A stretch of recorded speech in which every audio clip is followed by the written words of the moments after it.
Hello people, Fit here. Today, in this series of Battle Brothers Guides for Dummies, I'm gonna walk you through the combat mechanic of this game. Fighting is of course a very important part of the game, and the combat mechanic in BB is very simple. You hit things enough times, they die. There are a lot of healing or damage resistance type, magic type in here. Whatever you hit your enemies with, they will die. But they die faster if you hit them with the right weapons. So this is an old save, and I don't remember what I was doing here anymore. But let's take a look at what I was trying to do. Alright, so this is day 21, and I got 12 rows. And I got, professional, which is more than 1080 renown. That's pretty good. I'm playing gladiators here, so that's cool. Alright, looks like my first bro, I just bought this guy. Looks like I got a beggar. Start is pretty bad here. It looks like he's going to be just a mid shield. Next up, I got a level 4 Caravan Hands here. Clumsy is pretty bad. It looks like I have decided to turn him into an overwhelmed dagger guy early on. Next, I got the Lion. This guy's basically my powerhouse. He's gonna be a Maze Duelist Battleforge. He has the brute trait, which is not great, but can be useful.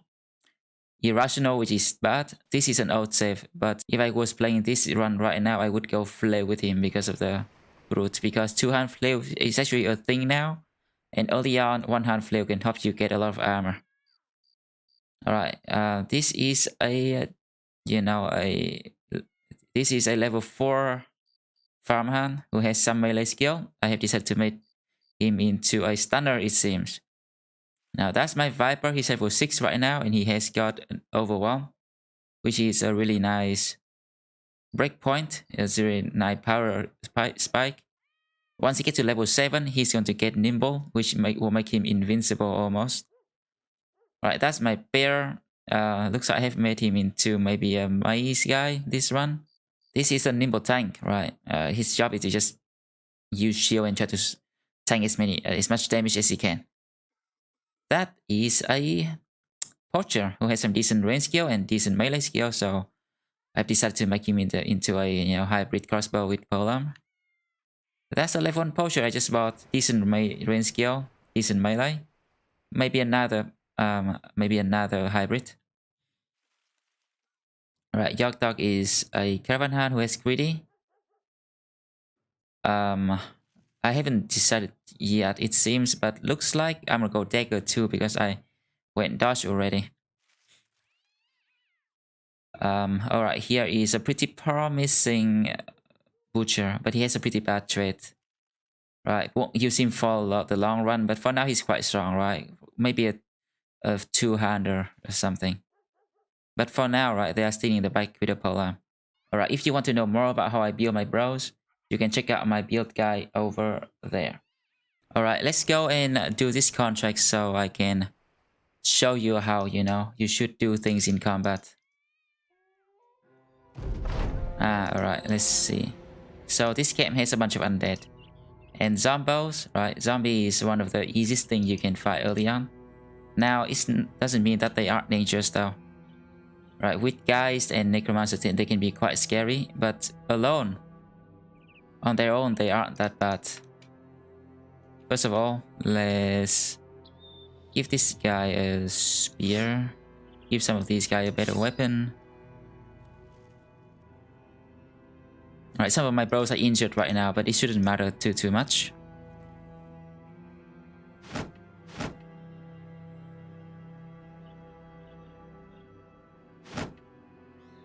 Okay, against zombie, I usually go without shields, so I can get more damage because double grip, right? If you go without shield, you can get double grip. That's more damage right there.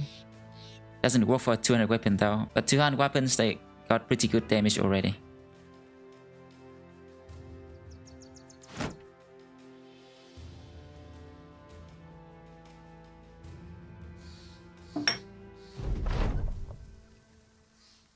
Alright, first thing first, this fight, I'm gonna try to find something like a tree like this to just go and put my team over there.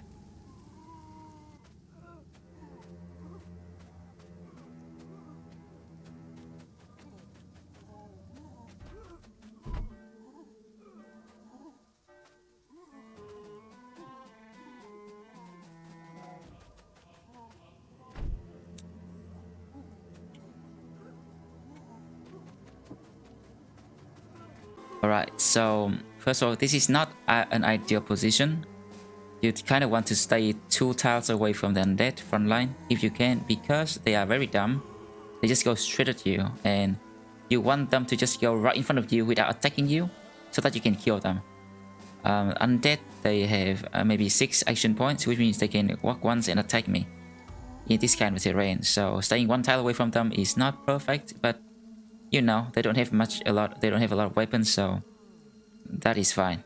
And also I just noticed that I don't actually have a banner in my team right now. No one is becoming a banner for now because I haven't really found a guy who has the resolve to do it. But you don't need a guy with high resolve to make you into a banner. Just make whatever banner early on. As long as they can, you know, hold the banner and rally, is good. And then you can replace them with a better banner later. Also, don't worry too much about this, right? I might have more buttons than you. It's because I have a mod. A lot allow me to wait with everybody. But alright, let's just wait with everyone. We let them come in and then we smash them. That's how it usually goes. It's a lot simpler to do that rather than to run into them. And, you know, we want to get the first round of hit in, right? And we want to maintain our position too. So in Battle Brothers, the game mechanic is quite simple, right? But it's also quite deep. There are a lot of hidden mechanics that you really need to know about. First of all, is the surround bonus. Basically, when you are surrounding an enemy with more than 1 bro, that means 2 bros, right? 2 or more, you are getting extra hit chance. So this guy, right, under the 95% hit chance, which is the highest possible. You can't go to 100, you can't go to 96. 95 is the cap, so you always have the 5% chance to miss. Careful about that. So it's saying that I'm getting extra hit chance because I'm surrounding him, which is nice. So when I have 2 people next to something, each of them is getting 5 extra hit chance, right? If I have 3 people next to that one over there, each one of them over here is getting 10 hit chance, right? If I get 4 people next to one enemy, then each person is getting 15 hit chance. Even for my backline over there, right? When his turn comes, I'll show. He should be getting extra 15 hit chance. You know, the more you have, the more hit chance, basically. So this guy, right? If I hit that one, I should get the surround bonus from 2 people, which is 5, I think. But if I hit this one, then I should get the surround bonus from 3 people, which is 10. Oh yeah, it shows. I mean, yeah, it shows, right? If I hit this one, I had 5 more hit chance on this one. Not entirely sure if that's +5 or +10 or whatever. But hey, the more surround, the better, alright? So this is also why I tend to not go shield when I fight undead. It's because, you know, they don't hit you right away, right? They just walk. If you do it right, they will walk right in, then they don't do much. And if you don't have a shield, you can just smack them, kill them faster. If you kill them fast, they can't hit you back.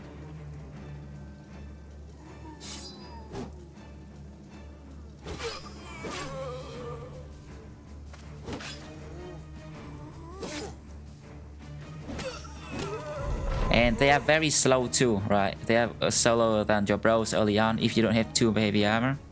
That means first turn, if you wait for them to come in, you can smack them, and then second turn comes in, you can hit them, kill them before they move, and they do no damage. So the more damage you get, the better. You don't really need to worry about defense, right? Even if it's 0 defense right now, those guys would still take 0 damage because they can't even hit me.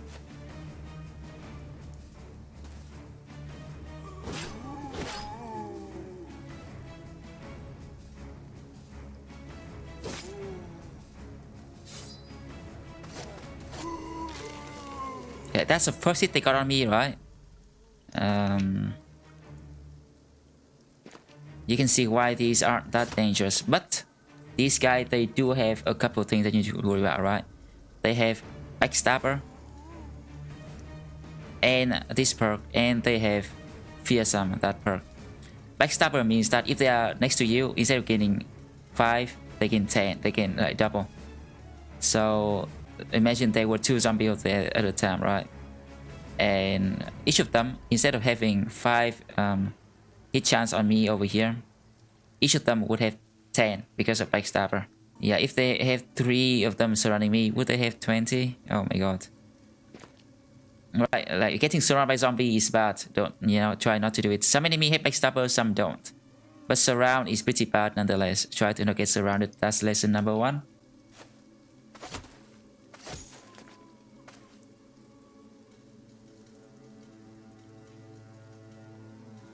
Also, talking about hit chance, right? High ground.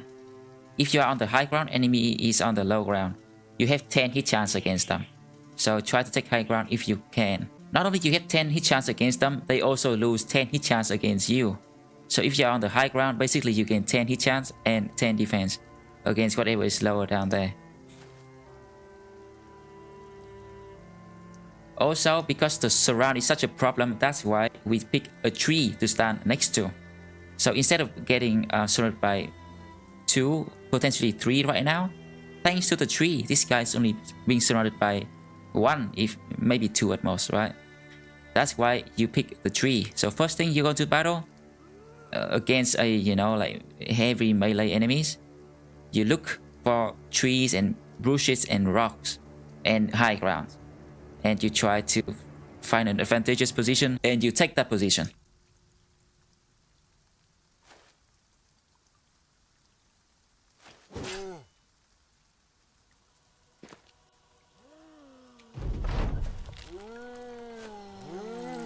Okay, zombie do come back to life, but with the turn when they come back, right, they can't attack you, so you just cut them down again. Not a problem.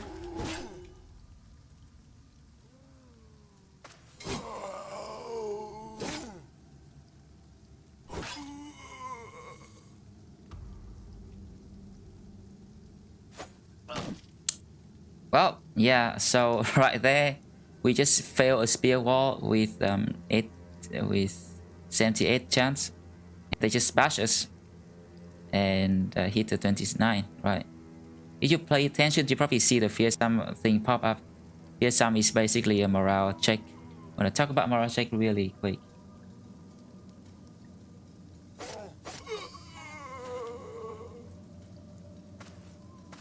Yeah, look at that, right? We just lost morale. So instead of being steady like this one, or confident like that one, he is having wavering. And wavering, you can see the penalty to morale over here. So with confidence, you want to gain 10% melee skill, 10% range skill, 10% melee defense. That's awesome. Steady is nothing, but wavering is minus 10 on all these stats. Breaking is even worse, and fleeing is terrible because you lose control of your bro. Your bro will try to run away, and when they run away, when they're being surrounded, they're gonna get hit and they're gonna die. Alright, so preventing morale check is also very important. And another very hidden mechanic in this game is that every time there's an enemy next to a bro, right, your bro lose a bit of morale when the morale checks happens. Alright, what is a morale check, by the way? Morale check is basically a test to see if your bro will gain or lose resolve in certain circumstances, right? So those circumstances are killing an enemy. If I kill an enemy, then my bros can gain morale. My bro will have morale checks to gain morale. If they pass, they will gain morale. If they don't pass, they will stay the same. But enemies will have the check to lose morale, which is if they pass, they don't lose, but if they don't pass, then they lose morale, right? And the high resolve you have, the higher your chance to passing those tests. So you can gain morale, or vice versa, the enemy, or you can lose morale when enemy do that to you. So killing an enemy or getting a bro killed, seeing an enemy be killed, or seeing a bro be killed, seeing an ally be killed, Well, right, if you see an enemy kill, right, your bro can gain morale. If you see a bro killed, then your bros can lose morale. If you lose so much morale that, you know, you go from wavering all the way to fleeing, then everyone, right, will have a check to see if they're gonna lose morale too. See an ally free being hit for more than 15 damage. So back there, right, Fritz got hit for 24 damage. That is more than 15, which means he took a morale check there, but he didn't lose morale because he passed the check. But then later on, he got surrounded by more zombos, and he lose morale. And he lost morale there because he got engaged by more than one opponent, right? So if one enemy walks next to you, that's fine. But the moment there's a second go next to you, you will take a morale check, right? If you don't pass that, you're gonna lose morale. And then when the third one come in, you take another morale check, right? And there's a hidden penalty to being surrounded, right? Whenever there's an enemy next to you, you lose 3 resolve per enemy for the morale checks. So the first time, when the first zombie came next to me, it didn't trigger morale checks, but it already lowered my resolve by 3 points for other morale checks. When the second zombie come in, I lose further 3 more resolve. I lose 3 more resolve, so I lose 6 in total because there were 2 zombies next to me. And at the same time, he triggered a morale check. When another zombie come in, that's 3, right? Then I lose 3 times 3 resolve, which I lost 9. I lost 9 resolve. Not shown here, but it's a hidden one for the morale checks, right? So instead of having 34, I only have 9, 20, 25. I only had 25 when they triggered that third morale check. That's why I lost morale, right? So it's quite complicated, but you just need to know that, hey, morale is important, right? More resolve prevent morale checks, and being surrounded is bad. All right, that's all you need to know. So let's try to get him out of here. So you might also notice that, hey, why don't I give this guy some better armor, right? He's being attacked the most. Why don't I just give him armor? Well, it's because he's a bro that I don't care about, right? He's a beggar with no future. I just bought him. I just threw a shield and a spear onto him, and I put him somehow I put him in the most vulnerable spots, right? That's because I foresaw how this would happen. I foresaw that that's probably would be the spot where, you know, would get attacked the most. So I put a bro that I don't care about over there with nothing valuable on him. Now I don't even give him armor because I know if I give him some decent armor, he would get hit anyway and lose me those armor. I would rather than to lose a bro than to lose the armor, you know? So everything is going perfectly according to plan here. If he dies here, perfect, I don't care. As long as my other bros don't get hurt. That's all I want to see.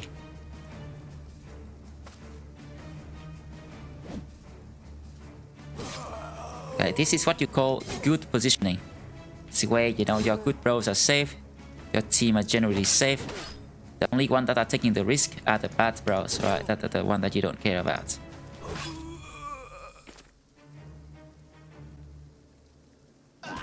Alright, fine. I don't care about him. But yeah, yeah, that hit though. It's okay though. We didn't take injury and we only lost a really bad piece of armor. Not a problem.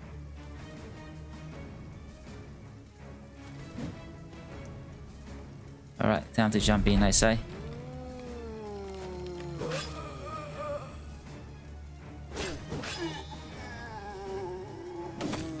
Now, if you're really strong, bro, right? If they can afford to be surrounded, if they can, you know, tank those enemies, fine, let them tank. But at this point, right, we are quite early on. And even our strongest bro can't really tank, right? Look at that injury. So, you don't want them to get hurt, right? It's actually cheaper to buy a meatbag bro like that, beggar guy. Probably cost me 50 gold or something. Let him die, rather than to, you know, get our good bros injured and lose good armor.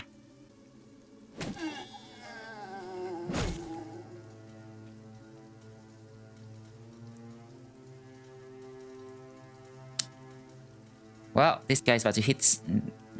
Right, I can't really do much about that, sadly. Dodge it. Thank you.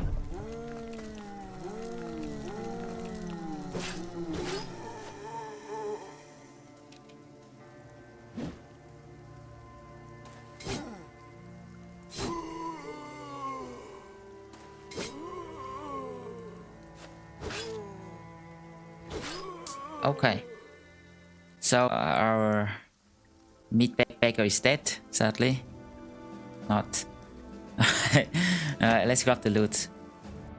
So, you know, that's the easiest thing that in the game early on, really. A bunch of zombies. As long as your team can have the damage to beat them down, right? If you are outnumbered against zombies, that's actually the worst. Because they have Backstabber and they have Fearsome. They excel in killing people if they are surrounded. But against zombies, if you have the damage to kill them before they surround you, like I did, you are fine, right? So let's see what happened that fight, right? Obviously, I put my meat bro to the side where it's the most dangerous, right? And I know that because this guy was sitting next to a tree, he will be safe. So the zombie would go to the back line. So I put the spear guy, you know, like over there, right? So he would be facing the most enemies. Would be facing the hardest spot. Alright, we lost his armor, but his armor... Well, I don't have a replacement, but it's fine. Because he's a backliner, right? In fact, when you look at my backline, they don't really have much armor at all. That's because they are in the back, right? Against zombies, they don't need to tank much. Unless, you know, you let them hit once or twice, it's fine. The armor go to the really good bro in the front. The backline, well, as long as they don't get hit, they don't need armor. Alright, let's attack those guys. Alright, need more examples.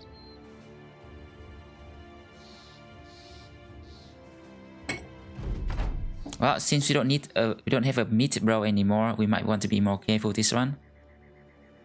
So I have 2 trees here, right, which perfectly protect my both of my flanks, which is pretty cool. But I could also take the front line, take the high ground too. Staying here wouldn't be a horrible idea. Especially against zombie, right? But against more dangerous thing, you probably want to take the tree instead. Depends on how strong your bro is, right? If your bros are very strong, then taking the front line might be worth, because you know he's getting 10 extra hit chance. If they can dodge enemy, then they can kill them faster.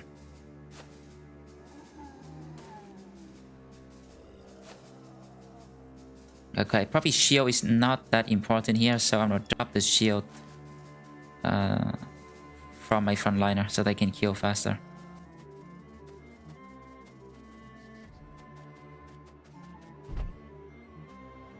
Okay, let's drop the shield on you.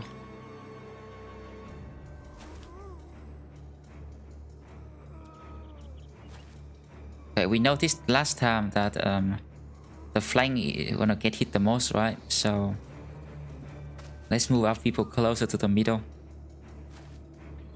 And we're gonna stay here. That seems like a pretty good spot to defend against zombies.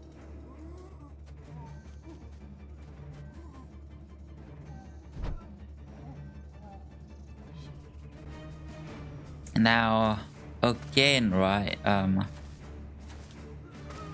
my opposition don't line up super well here because the zombie are still 1 tile away from us. So we could have stayed back here, right? Behind the tree. Right? That is not bad. It might even be better. First of all, it would put us 2 tiles away from them, and because they can only walk once and attack once, they can't walk twice and attack once. All they're gonna do is to walk in front of us and then sit there and do nothing. Yeah, should stay there actually. But if I stay there, right, then this guy, if enemy go up here, right, he's gonna have a really bad disadvantage.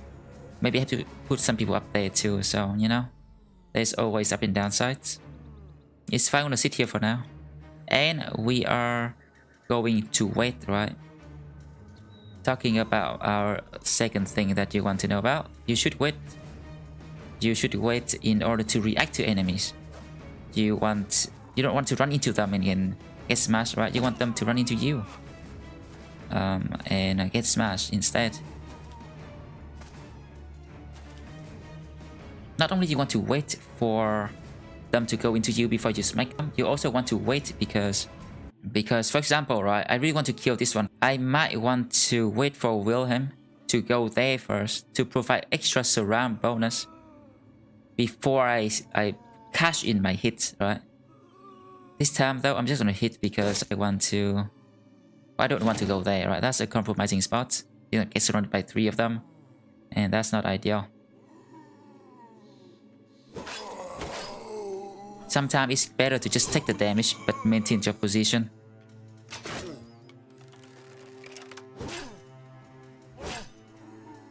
Positioning is important, alright.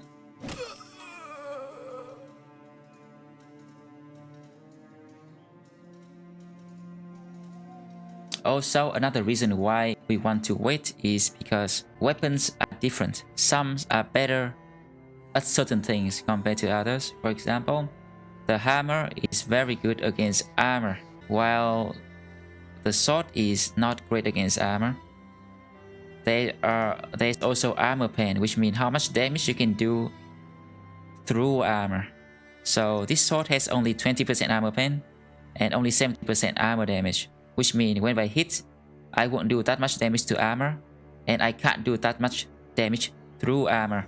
So basically, this sword is only good against low or non-armor enemies.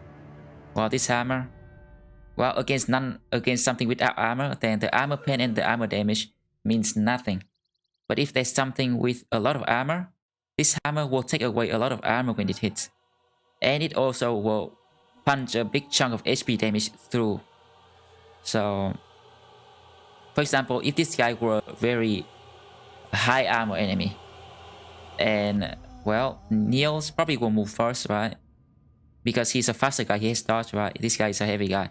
So if Niels moves first and he's facing a high armor enemy here, he probably doesn't want to hit into that armor because his sword will not do much. He would want to wait first. Let's rack over here. Smash the Dumbo first. Alright, take away all that armor. And now Niels can happily deal with a low armor enemies because Rack has already taken care of that armor for him.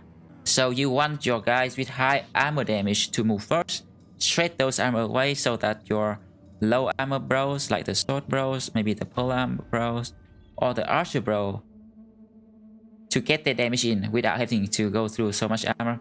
Thing is, right, like those lighter bros, the backline bros, they are lighter, right? The archer, they're probably lighter than the front line. They often move first, right? That's why you want to wait with them, let the front line take care of the armor first, and then get more damage in more efficiently.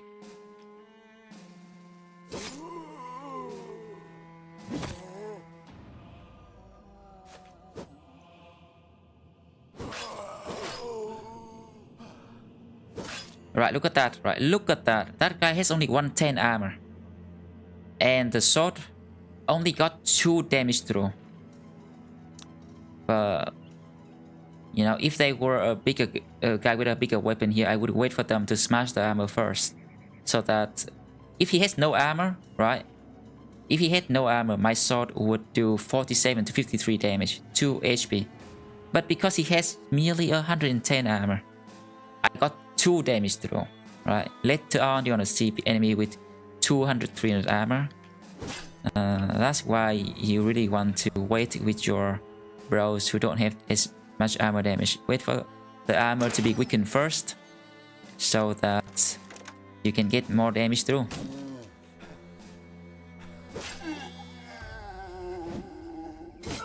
Ouch! I made a mistake there, going into the range of the pitchfork.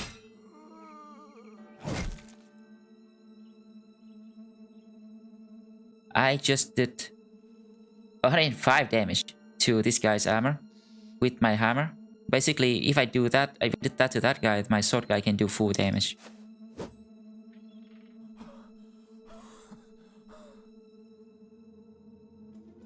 So right, you want to wait for enemy to overextend. You want to wait for enemy to be more surrounded. and you want to wait for enemies to strip their armor first, right? That's the 3 main reasons why you want to wait a bit. First, don't just, click on them when you can, but wait and see first, right? Okay, let's check turn order here, right? This guy, super surrounded.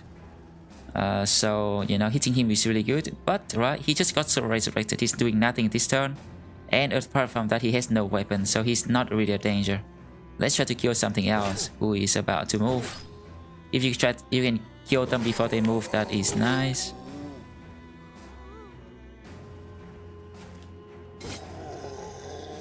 Alright, identify the threats, right? Kill the dangerous one first.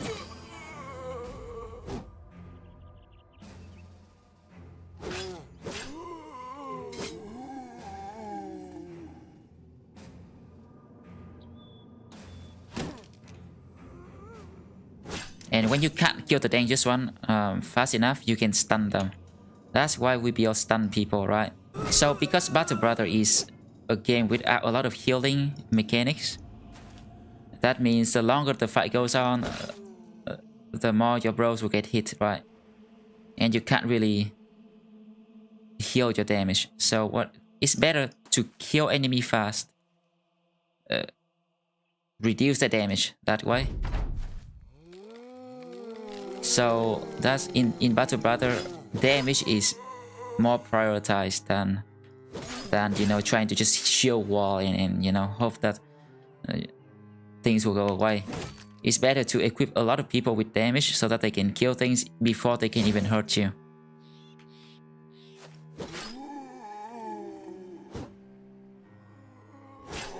Right, that's why we give that's why we don't bring a lot of shield here, right? That's why we give our bros double grip swords and polearm and big hammer. But without defense, right, your bros are going to die. These zombo, they don't really hit you that much, but they can hit you for sure. Other enemies will be more dangerous, that will hit you more. So without, some bro just can't stay in the front without a shield. So, but with a shield they can't do damage, right? With a shield they can't do damage very well. So how do we make them useful in the front line with a shield? Well, there's a couple of ways.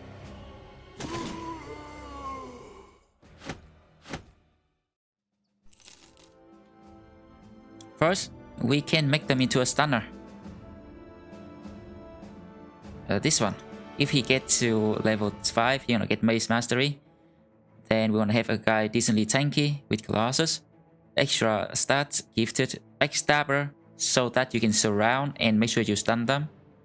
And Mace Mastery to stun, right? That's why we make things like this. And he's gonna go with shield later on. For now, against zombie doesn't need a shield, but against other things, he's gonna go with shield and a mace so that he can contribute in the front line without a lot of damage, right? When he has a shield, he can't do damage, so he has to stun instead. We can also use Overwhelm to contribute. This guy, for example, right? I go Dagger because Dagger synergizes well with Overwhelm because it can hit 3 times per turn, thus overwhelming 3 times per turn. And I know that he doesn't have a lot of melee skill. But hey, Overwhelm doesn't require melee skill to function. Overwhelm just needs you to hit them, right? You don't need to land the hit. You just need to, try and hit them. And even if you miss, you still will overwhelm them. That is another way to contribute in the front line without damage. Another way is to just tank, right? This guy is gonna take my shield mastery now. And he's gonna go in the front line. And he's gonna tank. But hey, Fidi, you said that tanking is not that great in Battle Bros. You better just go for damage. Well, yeah. But in order to do damage, you need to be safe, right? You need other people to stun the dangerous enemies. You need other people to surround enemies so you can hit. You need other people to take the dangerous position so you can approach enemies safely. So this tank, right, he will... If my team is staying here, right, this tank might go one step forward. So that instead of having 2 enemies over here and over there against this guy, if the tank go here, there will only be 1. So the tank will keep your bros safer and let them do damage more comfortably. Right, those are the 3 main ways of to be more useful without a lot of melee skill or damage. Okay, so I talk about surround bonus, right? Basically, surround is good. More hit chance, more morale checks. Every time you surround something, you morale check them. So even if you don't do any damage, but simply walking next to an enemy who's already surrounded could break them. And if you break them to the point they are fleeing, they're as good as dead, right? And not only that, right? Just being next to an enemy reduce their resolve, so you can morale check them easier, and increase your hit chance, thus reducing their defense, so you can kill them faster. And the faster you kill them, the more morale check you do to them, right? I mean, undead don't have morales, but against humans and things with morale. So surrounding just make you killing them faster, kill them faster, make more morale checks. Morale check helps you kill them faster. It's pretty snowballing if you can get it going. So that is why expanding the team fast is a good idea, right? Is it the best idea?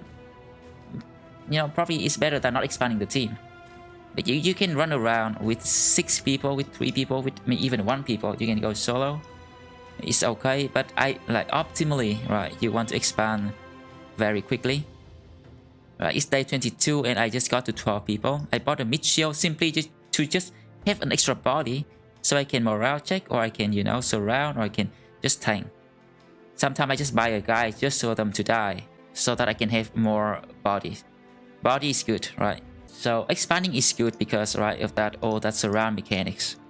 And also, you're gonna have an extra pair of hands who can use shield and spear or weapon to do damage. Body to tank, things like that, right? Many things you can do with an extra body. So how do you expand your team? Right? If you expand your team blindly, right, they're just gonna die like that mid guy over there. Why did he die? Because he had no armor.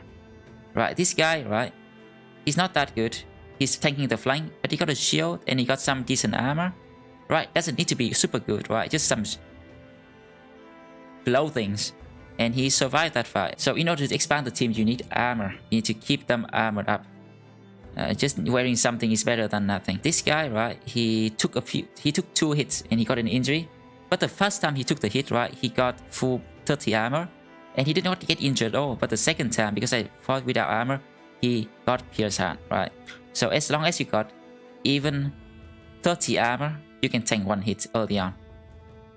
But no armor, instantly injured. So just keep them armored up. And well, look at my backline, right? They don't have good armor at all. They got 30 armor, enough to tank 1 hit, that's all. But my front line, you need to prioritize good armor on your really good bros. Make sure they are safe. The one who are tanking the flank, right? Now you don't want to give this guy too good of an armor set, because they're gonna get hit a lot. And they might, ruin those armor. So these shirts, right, are common. You're gonna find them randomly. So every time something get destroyed like this, I just slap another crappy thing in there, and they are good as new. You need armor to expand the team, right? And in order to get armor, what you want to do? You want to puncture enemies. Now I didn't do any puncturing last fight. I kind of forgot about that.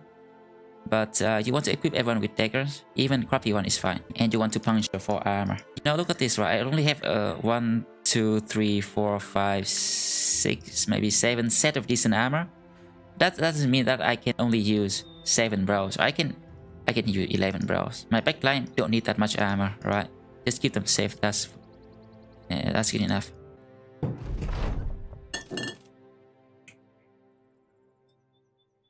Alright, I just turned in the contract. I'm gonna just buy a bit of food here. And we're gonna go and find something else to fight, okay?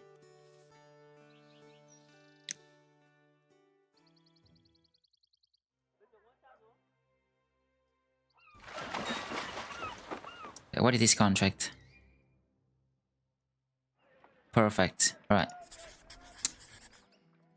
Early on, brigands are the most common thing you will face. So it's important that you get proficient at fighting them.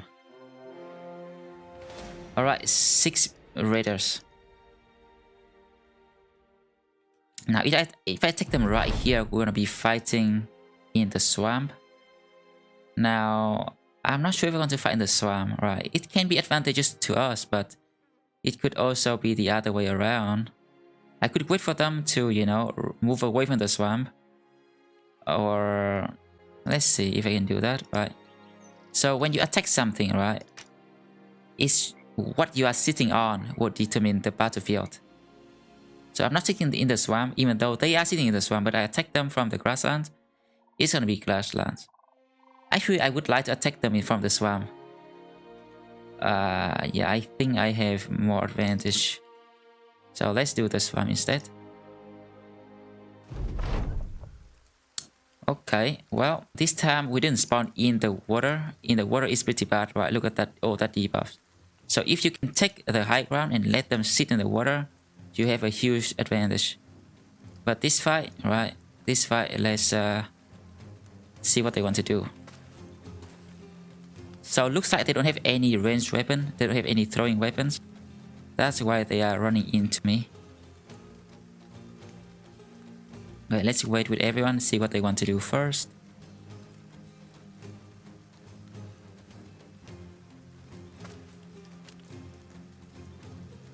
Alright, I could jump them here, but I'm jumping a bunch of shield guy, and then if I go there, right, and jump this shield guy, this guy gonna slap me with a hammer. So probably not ideal. So we outnumber them here, so we actually don't really need trees and stuff, right, to protect our flank. We actually want open space so we can flank them easier. So I could back away a bit here, let's see.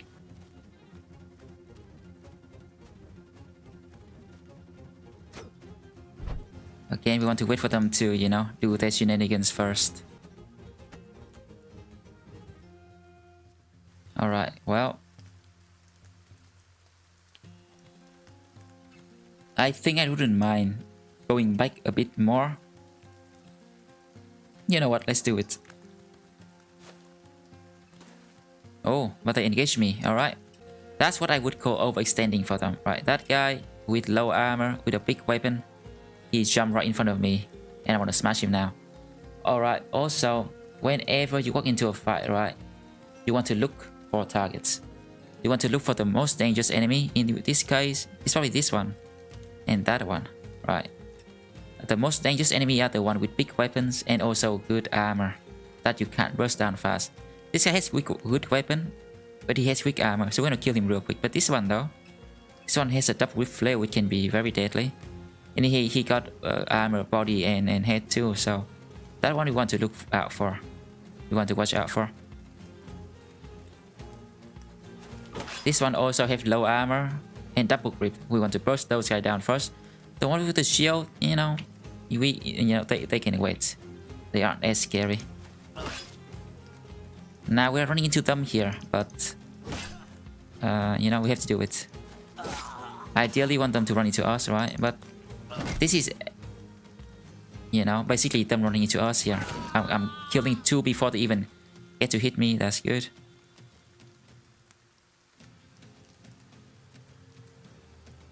Right, against things like these, you should try to stun them. So Friedrich should try to go after that guy, if the logistic allows. So maybe go here. Alright, let's wait for them to move first. So I don't want to go there and then get surrounded by that guy.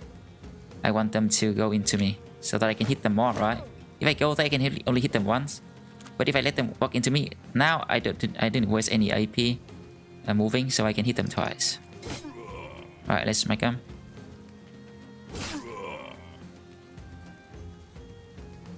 Okay, I could go there, but no, let's wait for this guy. Let's see what he wants to do. Also, I could hit here, right? But there's a chance that I might go there and hit with this guy first. So I would like this guy to hit first to deal with the armor. Second, surround bonus, right? Wait for surround bonus. Wait for armor to be smashed first. I could hit here, right? But no, let's wait for surround bonus from Rack over there.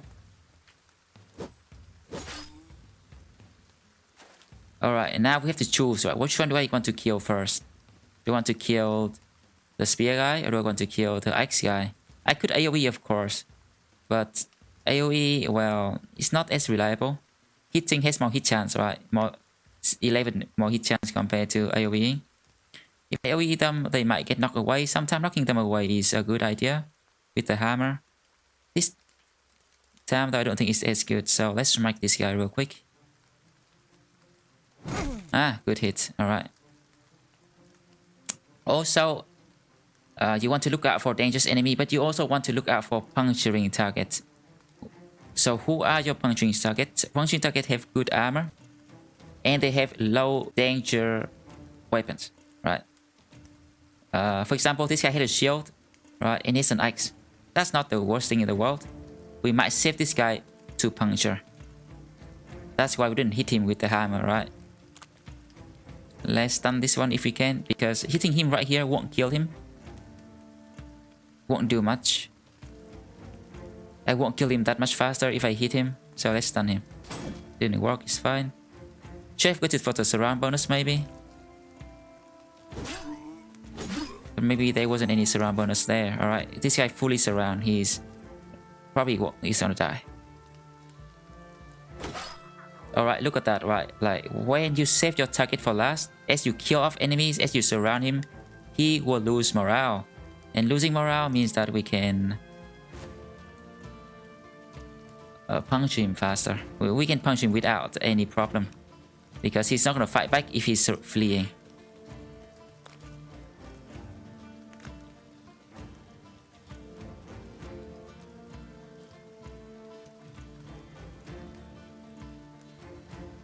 Okay, so I don't want him to move next turn, right? If he moves next turn, he could hit some of our exposed bros over here. But simply by walking next to him, we can trigger a morale check. And he's already surrounded pretty hard here, which means his morale is low. So let's see if I can get a morale check from out of Trenlo here. And of course, right, if Trenlo doesn't break him, then he would be in big danger because he has no armor, right? It's a gamble. Ah, it worked. Alright, look at that. Sometimes you can risk, you know, a bit. The risk reward, right? That's why just having an extra body to just go next to an enemy is good. That's why expanding the team early on is something you want to do.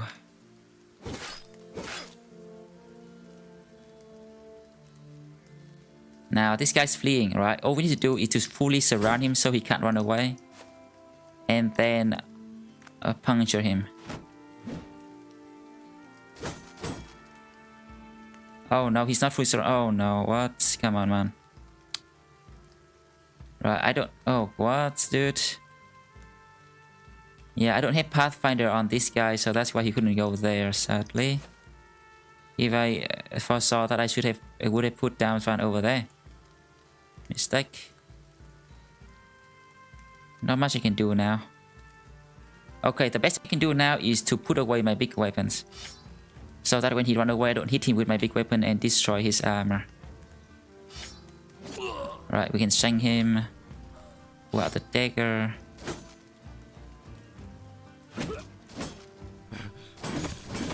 Alright, we hit him twice with this thing, I think. That's unfortunate. But I only destroy half his armor, so I might still get the armor piece.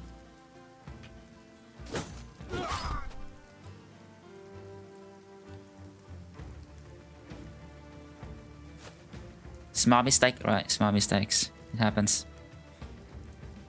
You can take all your time in the world to puncture him here because he won't, you know, do anything. Even if you have one dagger, right? Even if you have one dagger, if you save an enemy for last and you break him with one dagger, you can get armor. And I want you to try to get one armor every fight, right? Every fight you want to isolate one enemy, save him for last, and shank him. One armor every fight. Look at that. Alright, so in order to expand the team, right, you need armor.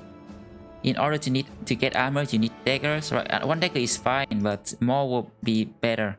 Sometimes, right, the enemy won't break when you walk next to them, when you surround them. But puncturing them is a good way to break their morale, because puncturing deals damage straight to HP, And as long as you do 15 or more damage to HP, you are trigger a ring or morale check every time. So puncturing him, you have multiple people puncturing him, right? He's gonna die or he's gonna break. And either way is good for you, right? So you need dagger to puncture, you need armor to frontline, and you need pole arms so that your bros in the backline can do damage safely.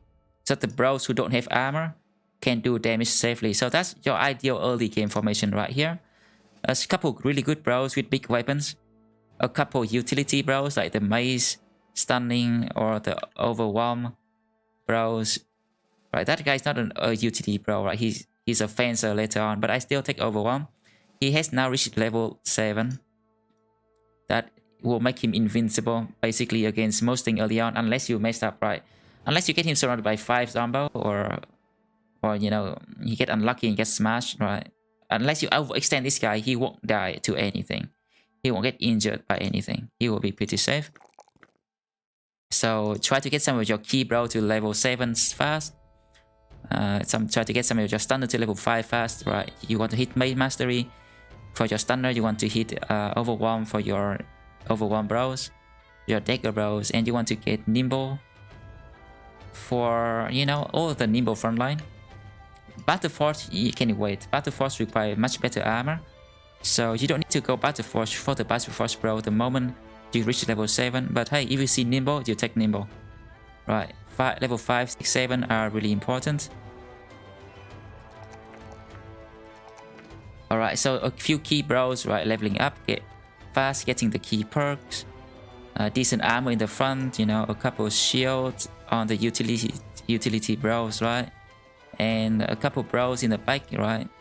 And you know, you don't need good armor for this guy, but especially when you are not running into archers. If you're running into archer, your back line might need some armor too. But for now, you know, we're not running into that many archers just yet. Alright, try to get a couple archers of your own going too, because you're gonna face archers at some point and you want to shoot them down before they do too much damage, right? Because our frontline bros, right, we're not building any range defense.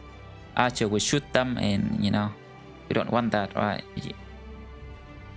Also try to get a banner early too. In fact, I'm gonna give this guy rally right away so that I can complete this ambition.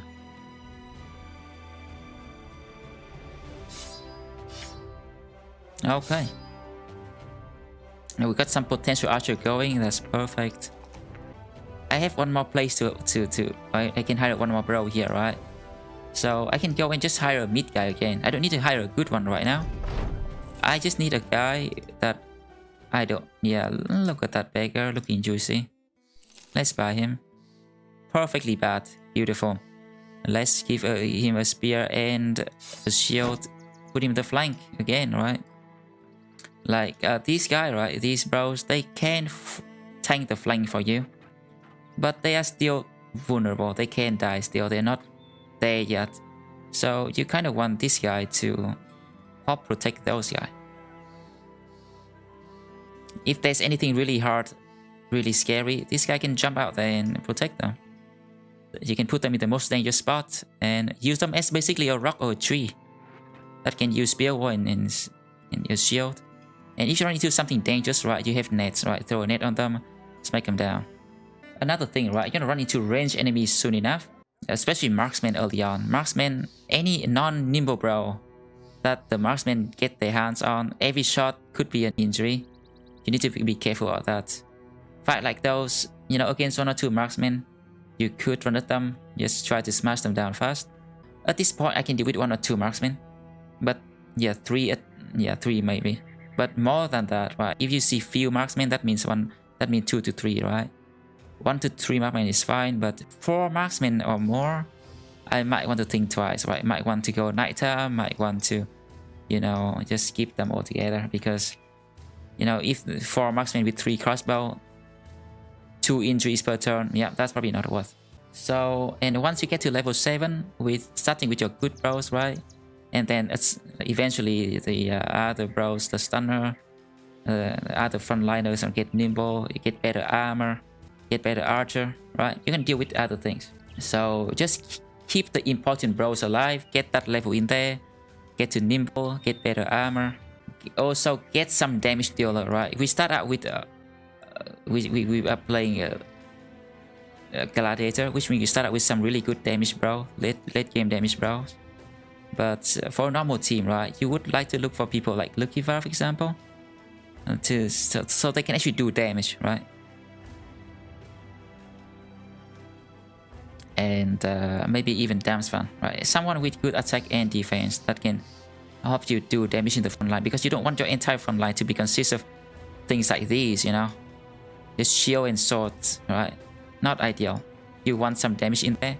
And also I really like to go for flail early on, just double grip flail without mastery, right? Because any raider out there who doesn't have a helmet, I can potentially one shot with the flail. Just pop one shot with the flail, get an armor for free. This guy's in the perfect flail guy here, because with the brute, you know, if you land the flail hit, you will kill them. So pretty good there. And you want to look for better weapons too, you know. Two-hand hammer is okay. Usually the best damage weapon early on is the great axe. If you can get your hands on some great axe early, it's good. So you want to save up some money, right?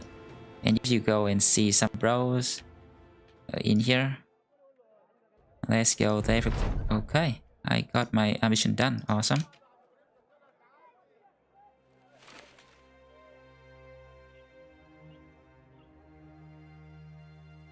Alright, well, that is not a horrible one, but I wouldn't buy this guy usually. Let's see if there's something here. Alright, there's a hunter. Hunter usually worth buying. They are the best possible archers you can find. I usually buy them. Also, a cheap caravan hand is an out to buy for me, because we want to upgrade that caravan event, right? Check my event video up there if you want. There's a few events that you want to look for. So early on, get some caravan hands. Maybe get a witch hunter. Hunter is a really good background for range later on. And I might do a video on how to buy bros at some point. Right here I might try out this caravan hand, and I might buy this hunter. But probably not the hunter, because I already got some archer going. Hunter probably better than both of these, but because we are playing lone wolf, I mean gladiator, we don't have the room to try out that many people, sadly. Alright, but let's see if I can find a really good frontline bro to buy here.